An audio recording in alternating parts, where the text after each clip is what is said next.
it's like we don't leave anything untouched. Implications that we have on certain things. Overconsumption in you know, living modern society.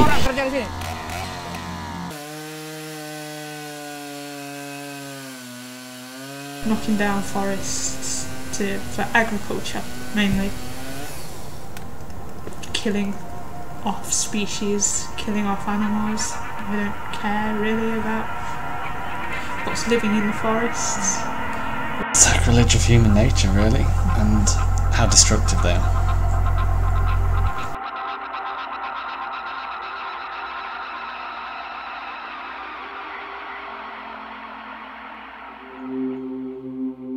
You got like caged animals, which are usually like a couple animals, chickens, whatever, crammed into one tiny cage.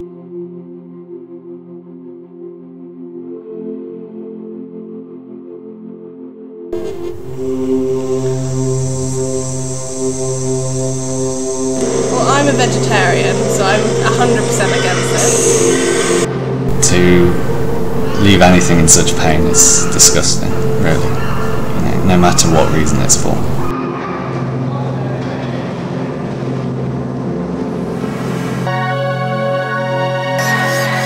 Obviously not use so much fossil fuels, renewable energy. Like little things can make a difference. If enough people tried, then it could change. It shows that it's not reversible, but there's a point where you can stop.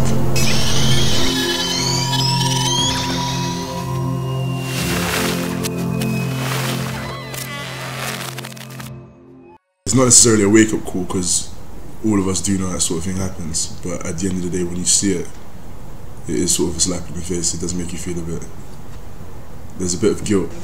It's possible, but it's going to take a lot of years, hundreds and hundreds of years, because first you've got to bring society up to the same level. I mean, obviously we're much more privileged than other places around the world.